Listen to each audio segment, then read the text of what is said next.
Hello everybody and welcome to Adobe Live. We'd like to begin by acknowledging the traditional owners of the land in which we are creating and streaming today and pay respects to elders past, present and emerging. My name is Flynn. Sorry about the slight delay. We had to remake the whole event from scratch, but we did it pretty quickly.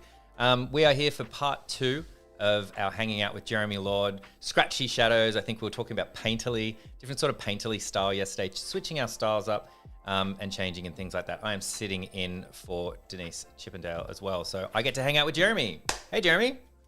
Hey, how's it going? I'm good. I'm excited that I get to jump in because I really enjoyed the stream yesterday. Always love talking about style. Always love it when, you know, we get out of our comfort zone as well. I've been doing that a lot lately, trying to force myself to do that. And so I really enjoyed the stream yesterday. I mean, Beetlejuice and Tim Burton are just super cool as well. Yeah, super fun content to work with, right? Yeah, like it's fun. So yeah, I had a really great time yesterday. So we're going to hang out for a little bit today and we're going to sort of jump into some more stuff. Let me just double check that that's working correctly. I think we are. I think we're good. Well, I'll leave it over to you, Jeremy. Do you want to kind of jump in and let us know what we're in for today? Maybe a bit of a visual recap on what we did yesterday? I would love to do that. Let's do it. Let's do it. Okay, so yesterday was a little bit more painterly. As always, as with everything ever in the world of this stuff, start with a sketch, which is what you're seeing up on screen. And then what we kind of jumped into was kind of creating a background using a few different brushes to kind of blend colors, get that kind of like painterly, like kind of style where the main key component, I think, with this kind of stuff is you want to see the brush strokes. You don't want it to be too smooth and clean and like nice and gradients everywhere. You want to be able to see the brush strokes and kind of see the work. And then we created this little Beetlejuice character on top of that. So we started kind of like blocking out main lighting and shadows, getting into some color, getting into a little bit of detail. And then we kind of left it at that with some kind of indication of stripes on a separate layer. So usually I would have a bunch of layers in here. Today, I'm only working with a few, mostly because we want those colors to blend in with each other and like mix a little bit, which is kind of a bit scary, but also super fun. So in the meantime, as always, in between streams, you know, when the camera's off, you can kind of do everything that you want. So I've kind of edited this and kind of, you can see using different brushes. We've got this kind of like oil pastel. There's a lot of stuff happening here. Vastly different to what I would normally do, which is like clean, flat outlines with nice solid fills with black solid outlines. This is a lot more loose. It's a fun thing to do. And it's a fun style to try out. And it's something that I kind of wanted to do a little bit of a stream about. And then obviously because we've got kind of Tim Burton, we want that like Tim Burton kind of scratchy illustration. So that's what we're going to focus on today, is adding kind of like, I guess, mixed media. We got oil pastels, and now we're going to add some inks on top of that, which in the real world would never work, right? We'd never be able to put inks on top of oil pastels. It would just be horrible. But here in Photoshop, we can do whatever we like. What happens so if that's you what do we're going that to do today. in the real world? Does it just like blend and turn into mud? Like they just don't, you can't. Well, the oil repels the water, right? So either you're using a ballpoint pen and then you're just scratching the oil cake off of the page and you're not leaving a mark. Or if you're using a brush or like a fountain pen or something equivalent, the ink on the page would just nothing would happen that is required for it to happen in that case. So it wouldn't work super well because of the oils on there. But here we can do that and kind of have a little bit of fun with this. So as I said, we kind of started giving an indication of some things on a separate layer here. And so what I've done is I've kind of gone in and gotten this very kind of scratchy, kind of Tim Burton-esque line art, right? Yeah. And what's important here, I think, to kind of look at when you're doing this, obviously, is to reference that kind of Tim Burton style and that kind of line work, which is things like this, right? Things where it's like really scratchy, not heaps of detail. I guess kind of emaciated, where you can really see kind of like the pen strokes and that line work, very wiry. Yeah. It's very synonymous with that kind of Tim Burton-y look, very exaggerated poses and perspectives. So that's what we're Yeah, I going love for. that perspective. That's awesome. Yeah, it's and the checkerboard, right? Like you got to have stripes and checkerboard. If you're Yeah. Tim Burton, you can't do without swirls, stripes, and checkerboards. Got to be everywhere. Um, so that's what we're kind of doing here with this, right? We've kind of looked into this. We've swapped brushes to a very kind of smooth brush. So up until this point, I've been using this kind of blendy brush where effectively what I've got is I've got a bit of a different, if I just swap colors for a sec, you can kind of see how this works, just to kind of recap what we did a little bit yesterday. So we've got something like this, and then if we come in with a different color, you can see that starting to get like a little bit of reaction happening in between those colors. So that's what I've done so far. I've been using this brush, but now we're using inking. So I'm going to go to a nice clean solid brush and I'll drop the smoothing down because I don't really need that smoothing. And then we can start thinking about like that line work. So all I'm doing here basically is trying to think about like, how would you do this if you were using that kind of like scratch pen, right? So Yeah. the idea is if you're using a fountain pen, ballpoint pen was invented so that you could write like in any kind of direction that you want. So things like cursive and that kind of stuff, where there's a flow where you're writing like this and kind of your line is going in any kind of which direction, it is super easy to do because it's a ballpoint that'll roll. But if you're using anything like those pens that you kind of see that look like this, basically, where you kind of dip them in ink and the ink kind of sits here, if you kind of use that to like, if you drag it this way, then you're going to be good. But if you try and push, it's going to scratch into the paper and you're not going to get anything good. So with that in mind, that restriction kind of forces you to work in a certain way and get this kind of like scratchiness, right? Where all that is happening in the same direction. You're doing all your lines in a similar way. You can't just do a scribble like this because you'll be going against the grain. So you have to do individual strokes. And that kind of gives birth to this like graphic style, which I think I always find super fascinating with that kind of stuff, where it's like, how does the tool and its restrictions and capabilities define the style that comes from it? Yeah. Right? Yeah. And then also we're kind of almost in a meta situation where you're trying to replicate that in a digital format. Exactly. Yeah. Now I'm using a tool that can do whatever it wants to kind of try and do something that is a bit more restricted. Yeah. That's cool. So yeah. And it's like, it's fun to do that kind of style and trying to see what we've got. But again, like you can see, I've kind of gone really sharp on the shoulders, getting a little bit of that kind of overflow of the lines to increase that kind of scratchiness.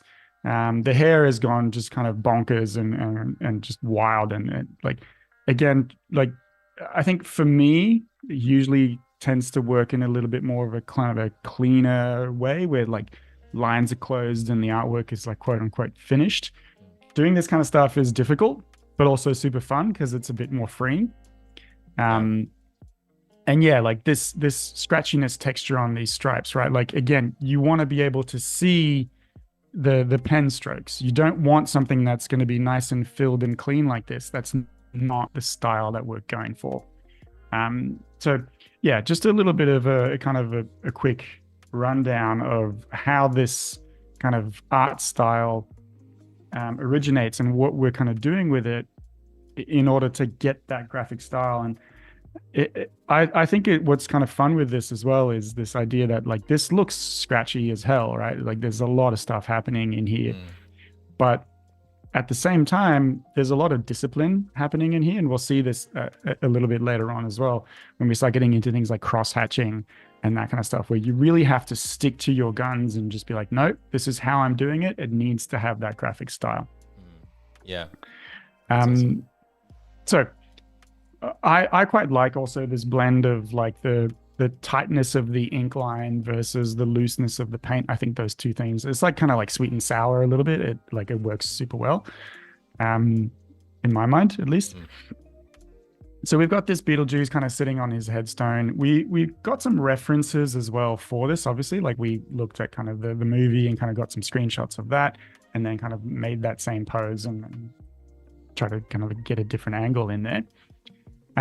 But yeah, and then we've got a little bit of a kind of a base kind of ground to sit on, and an idea of light, and that's all kind of coming good in my mind. So here again, we can start to think about like, all right, how do we get these kind of headstones looking a little bit more Tim Burton-esque? So we can start thinking about like the perspective of those and how that's going to be looking in there. Get some kind of idea of a bit of vegetation. I'm not particularly fussed about my canvas at this stage. We spoke about this in yesterday's episode as well, like this idea that the paint kind of overflows and kind of goes not all the way to the edge of the page. I quite like. Again, it's a little bit kind of potentially a bit gimmicky, but I like this idea that it looks like it's a thing on a corner of a page, and it gives it that painterly edge a little bit more than if it was just like right to the clean edge of the digital canvas. Yeah, I get what you mean. That's awesome. So yeah, so we're just kind of sketching out these things, trying to get a sense of like, again, with this grass or these kind of brambles or whatever, like really kind of fun to try and see what we can do here, add some thorns onto that, see how that all kind of comes together, but trying to work in a style that's going to fit what I'm trying to do with this kind of Burton children's book kind of illustration, but also getting some amount of structure is important as well, right? Like it can't just be a complete dog's breakfast. Yeah. Like we need some level of like recognizability of what these shapes are and what they're trying to do and where's the perspective and so on and so forth. So, so for instance, like let's say, all right, this is, he's popping out of a cemetery. It's that scene in the movie where he gets summoned. And we've got a bit of a kind of like a hole in the ground, so we can kind of think about like, how does that kind of come into play? And like where normally I would just do something like this, right? Where it's like a nice kind of clean line. Here we can have a little bit more kind of like graphic stuff happening and think about like, how does that play in and add to that flavor of that style that I'm trying to kind of do here, and work with that instead of just these kind of like nice clean solid lines that I would normally do. Yeah. It's kind of like sometimes like what's really important are the lines that you don't draw, and that is might be cliche. It's like, hey, jazz is the music they don't play, the notes they don't play. But I do sort of see that a little bit, like you try to restrict yourself a bit, and I would imagine that me with you're sort of untrained a little bit, I would want to get in there and draw every blade of grass if I wanted to, right? But then it would really take away from it. You actually have to be quite restrictive on what you draw. Yeah, and I think like, I would struggle with that too, and like because that's what I would normally do. That's I was watching a great old video of Milton Glaser, who sadly passed away a couple of years ago, talking about like a very famous designer, graphic designer, did the I Love New York, like the I Heart New York t-shirt. That's one of his design amongst like thousands of other. That's probably his most kind of famous and widespread though. But he's a big fan of kind of illustration and using art like that in his graphic design. One of the things that he speaks about is this idea that drawing expressively is harder than drawing realistically. Like a lot of people think that a good drawing is one that is realistic, that looks like what it's supposed to. And actually, like I often say to my students as well, like, and like they kind of gawk at this at first, but I do stand by this, and I do think it's true that like you see these like photorealistic drawings of like, pencil drawings or pen drawings, and they look unreal, and like you look at that and most people would be like, oh my God, that's such an incredible drawing. Like I would never be able to do that. But I think I think that is like not to diminish that at all, because that obviously takes a lot of skill and a lot of time to do. But in an extreme sense, I guess, is this is maybe kind of like oversimplifying or summarizing it a little bit too much. But in an extreme way, what I think that is kind of like you're just copying reality. Yeah. And yeah, it might take me with my experience like 10 hours, and it might take someone else with no experience 10 years, right? But eventually you'll get there, because it is just what's in front of you. There's no, this is going to sound really mean, but there's no creativity that goes into something like this. It's just do what's in front of you, just copy that. Right. It's a little bit like saying, like, you know, you're going to copy like a Shakespeare book, and then you're going to say, like, I wrote a Shakespeare book. It's like, well, no, you just copied the thing that was in front of you. You didn't use your brain in that sense. And so, yeah, to his point, to Milton Glaser's point, it's this thing of like, accuracy is not the main thing here. The difficulty is when you start drawing expressively and you get this sense of style, then we're talking about something entirely different that is actually quite a bit more challenging, because you're talking about like using your brain and using your creativity and that, which I love to do. But yeah, it is hard. It's hard not to draw all the blades of grass and do them realistically and not be like, hey, this gate looks really weird. Let's fix that. And just leave it at that, I think, can be really tricky. So yeah, that's cool. I like that. Yeah, big Milton Glaser fan. Yeah, I have the Bob Dylan portrait in my bedroom. Yeah, such a cool late great. I love these the gates as well. It kind of reminds me a little bit, just on talking about the kind of leaving like the lines you don't draw, but it also like leaves the interpretation to the audience, right? So like you're like, I get it, like I get that that's a gate. If everything else was super super detailed, it'd be like, man, the artist just really phoned it in the background. You see it, you see it in comic books sometimes. I read a lot of comic books, and you can tell when the background colorist just went, this is out of scope and I'm out of budget. Like, they said, just send it to print, like it has to go. And you can see these like stick drawings of like Iron Man in the background, and you're like, they just rushed that so fast. That was not an artistic choice, because like all the foreground stuff is like hyper realistic. But sometimes it's a really scratchy kind of colorist, or line artist, or just the art in general, and it makes heaps of sense. And it doesn't stick out, I guess is what I'm saying. So it's super cool. Like very quickly in Scratchy, you did that background. Like it's totally like a wrought iron fence that's a bit bent and it's a bit skewed and it's on an angle, and it's really cool. And I like it a lot. Yeah. And it's got that kind of like Tim Burton-y vibe. And we got a little gargoyle up there sitting there. And it's like, looks like the entrance to that cemetery. The thing with this is like, obviously you would never be able to do it twice the same time around, right? Like, right. It would always be a little bit different every time you do it, which makes it fun, but it also makes it difficult, to our point of what we were talking about before, where it's like, excuse me, the realism, every time you do it, it would be exactly the same because you're just copying what's in front of you. Whereas this is like, it takes some thought and it takes some creativity to do it and do it in that style, especially if it's a style that you're not necessarily familiar with. Yeah. Yeah. So, all right. So we've got kind of most of what's happening here in terms of the actual core of the drawing. What I'd like to do now is kind of move into, I guess, embellishments and a little bit more of like finishing this illustration. Like this illustration at the moment kind of doesn't really have a context. Is it a poster? Is it a book cover? Like, what are we looking at? Right.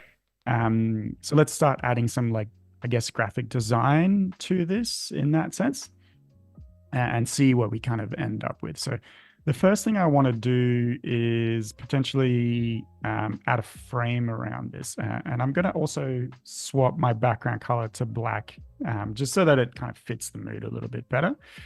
And I'm going to add a little bit of a kind of a Tim Burton-esque frame. Just a quick little question. How did you switch that to black so quickly? Command I for invert. Oh, you just inverted it. Of course, because Yeah, it's locked invert as the well, colors. and I'm surprised that Yeah. worked when it was a locked layer. On a background, you can do that at least, Yeah. and other things you won't be able to move it. You won't be able to, but you can do selections. You can draw, obviously. Yeah. But yeah, invert works on that, and obviously invert just like flips the colors to like a totally different Yeah. color scale. And on that note, actually, there was a question yesterday regarding generating colors very quickly, and kind of how you would work with kind of grayscale and that color. And I'm not sure that I answered that super well. So what I wanted to show really quickly is also, before we get into embellishments and graphic design, I use this kind of like swatches of these like 6 colors. It's what I was talking about yesterday, when they look like the little Trivial Pursuit sets. Just 6 colors that I think tend to work well. So generally what I will do is I've got a 60-30-10 happening. Not all of these do that. But effectively what 60-30-10 would be is you've got 60% of your drawing is one scheme of colors. So like blues, different kind of shades of blue and different tints of blue. Then 30% is another color that's maybe similar-ish. And then 10% is a absolute like jab in the eye, complete like flip of that dice. And so if we look at something like this, for instance, you'll see that kind of like 60-30-10, where we've got 60% is these kind of like these 3 blues, and this purple kind of fits with that, and then this pink comes in at the 10, is just like complete opposite end of the color spectrum. I quite like working in that way. These are not prescriptive, by the way. They're not necessarily always what I would use, and they're not always going to be respecting the 60-30-10 rule, but it's a good place to start. Yeah. However, if you're kind of looking at something and you're going like, all right, how do I generate a bunch of colors for this? So like, how do I switch the colors? I've worked on all of this is on the same layer. So it might be tricky. Like, what if I wanted the green glow down here to be a different color? Like, I'm kind of stuck with what I've got because it's all on the same layer. So I won't be able to change the whole from the ground in that particular color. Right. But what I could think about doing is using what's called gradient maps. And so gradient maps work in a way where basically what you've got is, I'm going to go up to my top layer here, and I'm going to go down to here and say adjustment, add an adjustment, and layer map, gradient map, right? So what a gradient map does is, by default, it will just block out what's black and white in my illustration. And this is a good way to start as well. Like if you're struggling with color in your work, you can do this where you work in black and white and you get the lighting and the tones, right? So immediately I can see here that because it's cut out all the color information, my eye is only focusing on what's light and dark. So this is pure light information. Right. It's what's really fun about like black and white photography as well, is like it's just values and tones rather than different colors, and you can't use them to like bring attention to stuff. So you got to balance that, right? So I would say start with black and white. It's a lot easier to shade in black and white as well. It's a lot easier to light and shade and get everything correct in that sense, because you don't have to worry about colors and you've only got one grayscale, like one gradient to work with. So it's only so many colors that you can choose. And then what you can do is you can start thinking about, all right, well, how do I map this to different colors? So if I go back to this, what you can see here is, if I double click on that, here I've got black and white, right? So if I swap this around, or if I change this, everything that is dark will go to a specific color. So now there's no more black, right? Everything that was black is now this red in my tone, right? In my color scheme, right? So that looks a little bit messed up, obviously, because now I've taken that value and made it into a really light color. But similarly, I can click on the white and say, well, I want you to be blue. So, right? So everything that is super light will be kind of that blue color. And you can do some really weird and wacky stuff with this. But effectively what I have is a bunch of different tones. And because I'm always working with kind of like these neon-y colors, I've made my own in that sense. But if we go to this, for instance, this one's a little bit easier to work with. There's fewer colors. And you can see that now I've changed the black to this like darkish blue. And that can be kind of cool. But let's say that I wanted to change in that kind of tone. I wanted to change the green highlight to be like a pink highlight. I can do this with a gradient map because it's going to take everything that is that value, which are my very light colors in here, and it's going to make them these kind of tones of pink or whatever color I say to it there. So, and I can, shift these around, obviously. Oops, I just got rid of that. I can tell it that like my lights need to be a little bit like further up the scale than not. So it's going to include more of that pink into it. If I drag it over to here, it's going to make it less. So it needs to be much brighter in order to do that. It's a whole nother thing that we can kind of talk about in a completely different stream. But to kind of answer that question of like, how do you generate lots of different variations like this? I would say gradient maps are a great way to do that, because you can really start thinking about like, hey, this is cool. I like this like red one, looks more like flames or whatever. Or I like this pink one, or maybe it's just tones of blue, or like you can really start to kind of see different things happening. And then these are fully editable as well. So we can kind of change this and kind of see like, hey, that looks kind of cool. I like that. That's awesome. So less of a plan, right? It's less of a like, hey, this is exactly what I'm going to do, and more of an experimental thing. Yeah. And it's awesome that you know that you can like, you could change it down the track if not, because I think that was kind of around the spirit of the question. I think it was a little bit like, okay, you locked in now, because I think particularly yesterday you were drawing everything on the same layer. So all the colors, everything's on the same layer. So it's like, okay, so is this fully destructive? But it's not, if you know about gradient maps and you set up in that way. It's cool. It's very freeing. Yeah, and it's non-destructive, and it's got a layer mask on top of it, and it's like you can delete it, you can edit it, you can do whatever you want. You can come back and change it later on. I use them all the time. Like as soon as I discovered them and like I fully understood how they worked, I was like, oh man, this is so cool. I'm using this all the ways. Like anytime I can do it, I will absolutely use it. Just jump and a in lot here. of artists like use that. Keep going. Yeah, no, I'm done. Just interrupt you. I was just going to say, if we are live and we do this all the time, if there are any questions like you have, we're happy to go on tangents and chat about stuff. Jeremy always is. Jimmy Flame, awesome name, by the way, in chat saying, thanks for the tip. Never thought of using gradient maps to experiment with colors. You are welcome. Yeah, awesome. And there's more and more like concept artists, like actual like traditional, digital painters, who will do their shading in black and white, and that's always kind of been the way. But then what they do is they block out different zones and add layer maps, gradient maps to get skin tones in that, and kind of be able to edit that. And there's some really cool results with that. Very kind of notably, there's a guy called Mark Brunet, who's an incredible artist, massive YouTuber as well, used to work for Blizzard, concept artist and all that. He's done a bunch of videos around that and kind of showing how he now uses gradient maps to do almost all of his coloring. And it's absolutely like awesome to watch.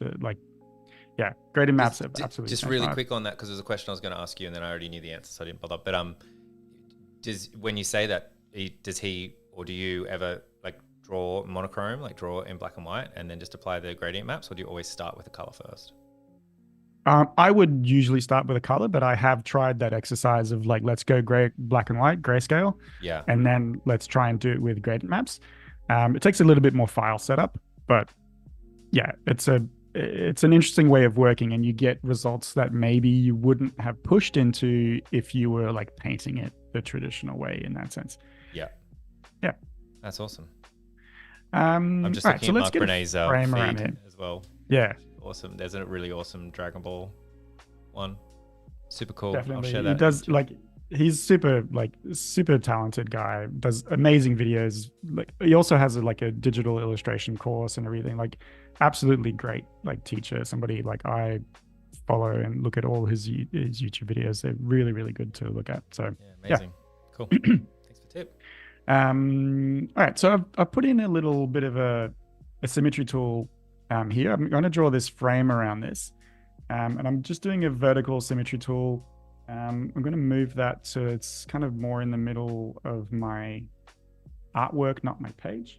And then I can start to think about getting this kind of, again, this Tim Burton-esque kind of vibe. Let's see if we can find like a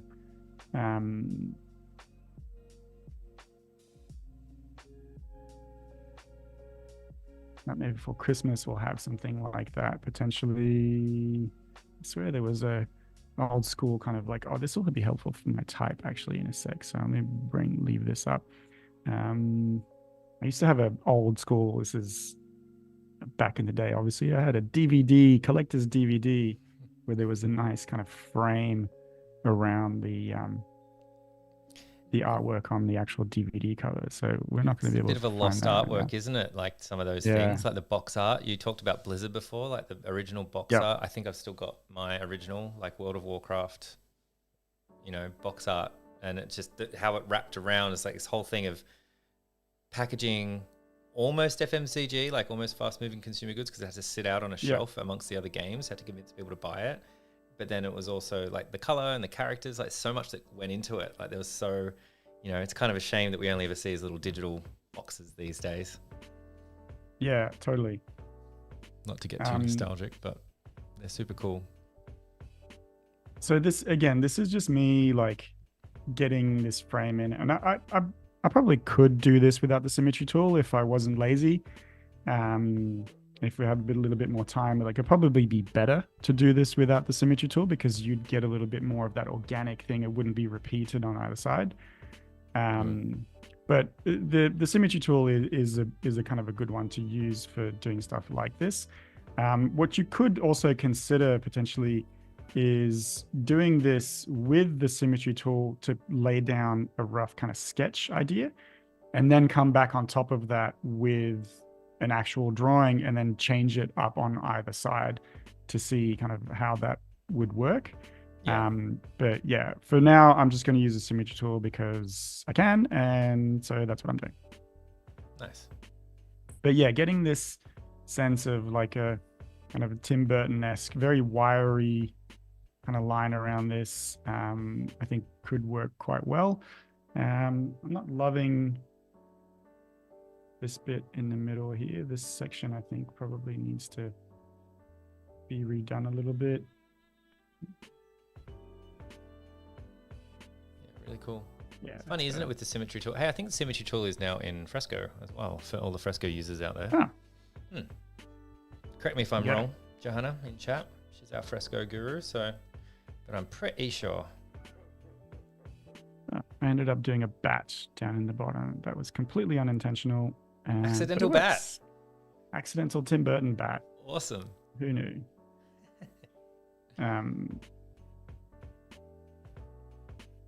Yeah. I'm not loving the color on that. Obviously, maybe white works, maybe white doesn't work. I'm going to turn the symmetry off and rejig this a little bit so that it's kind of more centered into my artwork. That's a bit better. Do I want white? Do I want another color? So I'm going to do hue sat on that, bring up this menu, Command U, and I'm going to fiddle around with some of these colors a little bit. That yellow is not too bad. It's kind of cool. Again, you can have a bit of fun with this, see like what contrasts, what might kind of pick up that color or not. I don't want it to be too close to the lighting color that I've got. But yeah, that's pretty cool. Happy with that. Let's rescale it a little bit, stretching and warping it. And now we're going to add some of this kind of like graphic elements that we were talking about before, right?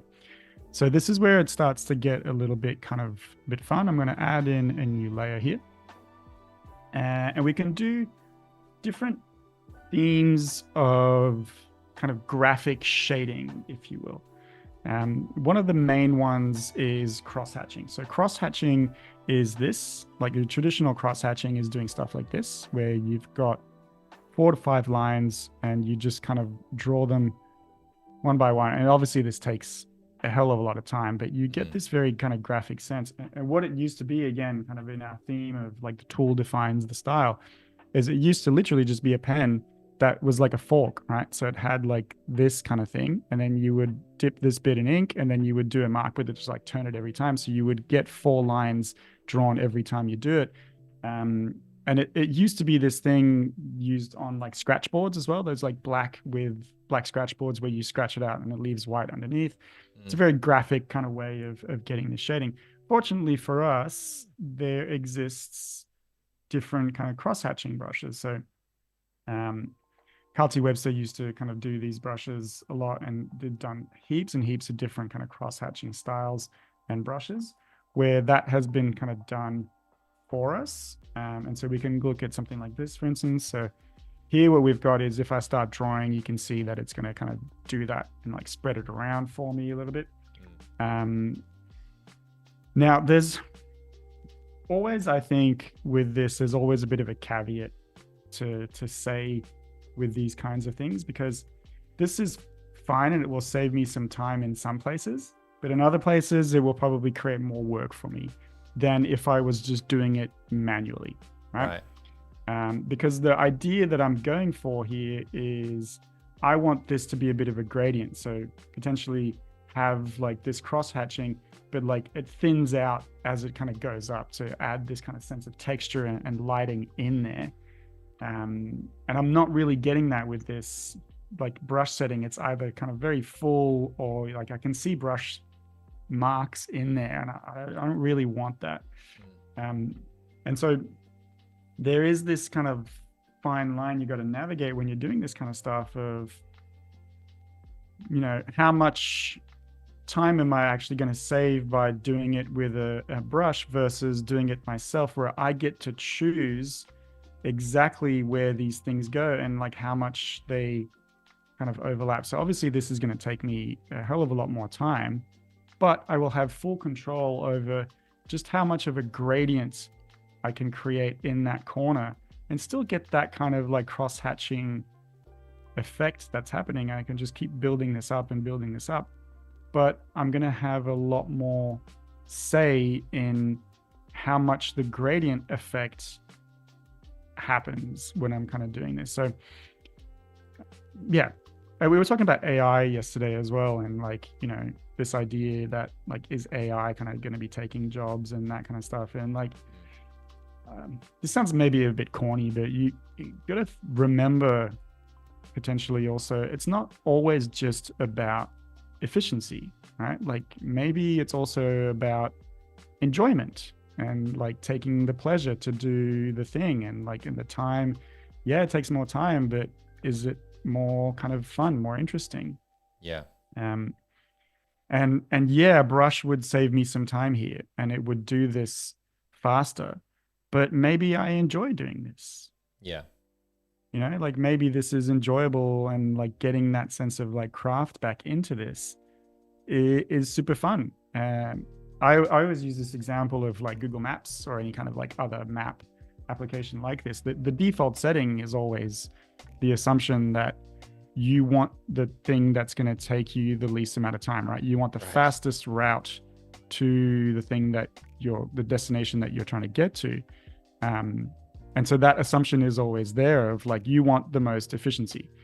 But what if there was a way that like takes me through a really nice park versus like, yeah, the one that goes by the freeway is like 10 minutes shorter, but it's by the freeway. Yucky, disgusting. I don't want that. I want to walk through the park. And it's like, yeah, it's a longer, less efficient walk, but it's more enjoyable. Yeah, totally. Yeah, I agree. I remember, I can't remember exactly what I was doing, but I'm pretty sure I was working on a job and I was driving like a van or something. This was so long ago. And Google Maps had me going somewhere or one of the map applications had me going somewhere that I had never been before.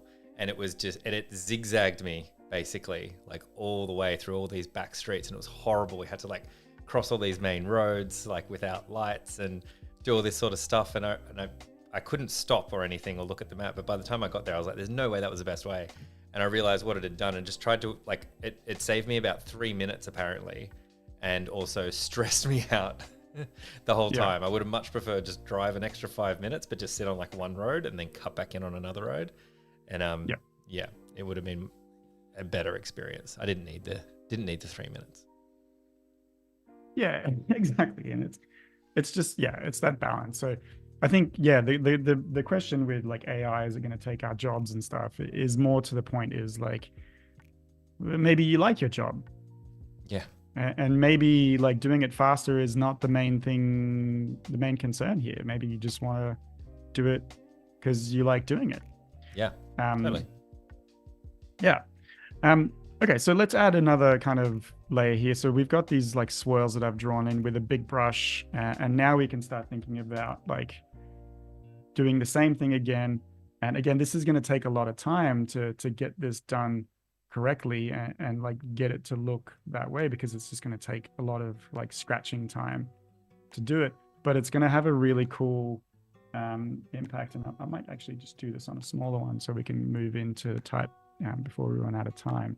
But yeah, what we've got is like getting this like smoke swirls or like kind of tentacles. It's something that you see quite often in that kind of Tim Burton worlds, like that visual world is this kind of like very scratchy, I guess. Yeah, they're in this instance they're meant to be kind of smoke, but in a lot of his stuff they tend to be kind of like brambles or like, you know, things that can like catch on you, or just like slightly menacing but not too scary. That I think is always the kind of the Burton way, is like it's scary on paper but somehow it's not scary on the screen.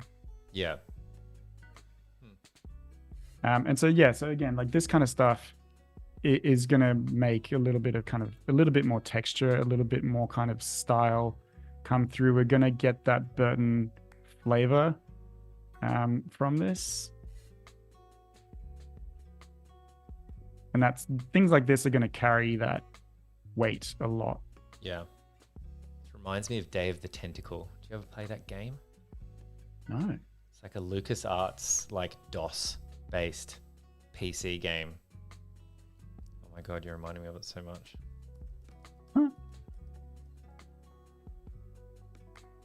Yeah, so again, like we can use these to kind of create a sense of like a gradient, and again, like try and not have it just be this like plain background that's behind it, like create some texture, create something happening, but also give it a sense of like a gradient. Yeah, like we're thinning these out as we go, and so it's creating like a little bit of a movement in the air. Something is happening behind him. It's not just like empty space.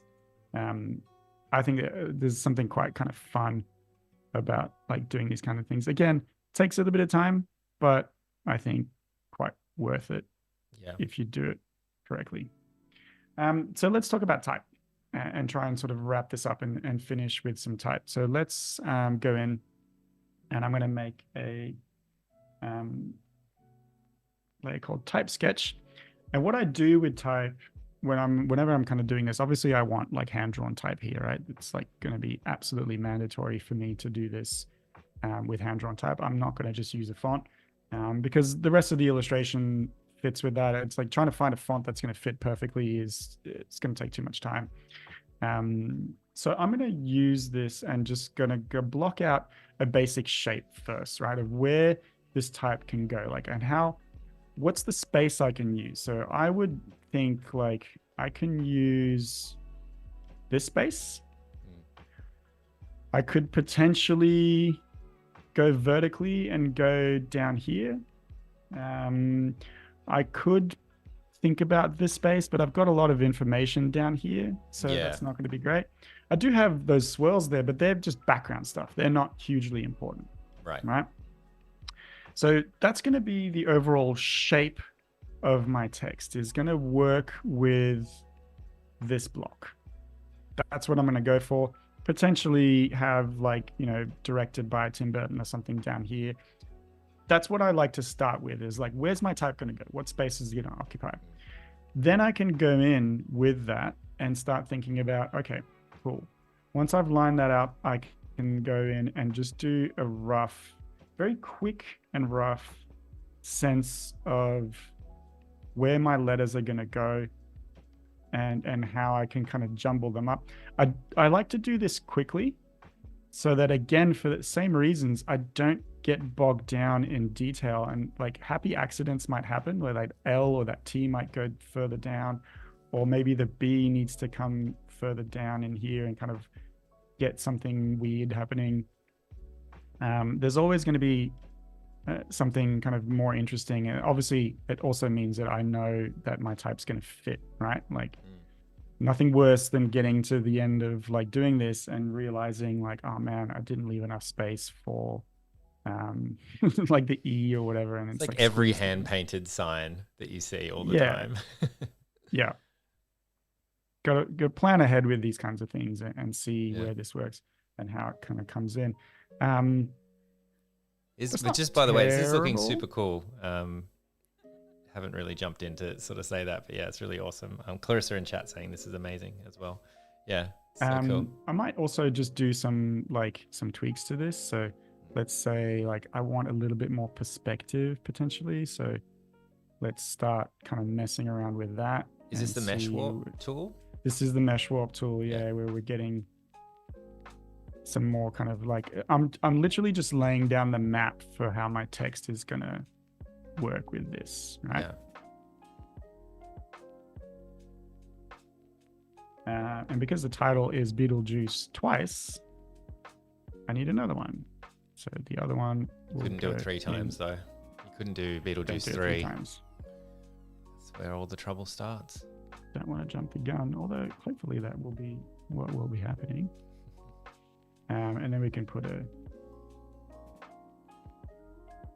here. Right. So that's our basic setup. I'm quite happy with that. It's potentially a little bit too even, so maybe I will say we don't need Tim Burton's name in there. Maybe Tim Burton's name can go down here. Was it looking a little bit too symmetrical for you? Yeah, a little bit. Yeah, a little bit. Like too balanced. Yeah. And that's why, again, I think it's really good to do this like very roughly first, like get the shape of the type down first. And then you can kind of overlay and map on top of that. Just because I think it's like type is all about the shape of the word and how it looks and how it interacts, especially with an illustration like this. And so doing this is super, super important. And then I can come in and do this on top, right? And get this like, again, with the scratchiness. But now at least I've got like a frame to work that onto. That's going to be really kind of much easier for me to work to than if I didn't have that.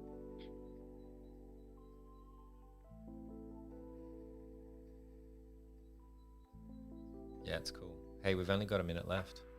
Yep. Almost out of time. I think you could probably do the end of this this thing here, the end of the Beetlejuice part. But what was I going to ask? Do you ever do like get a font and then kind of place that down, maybe warp it around and then kind of draw over the top?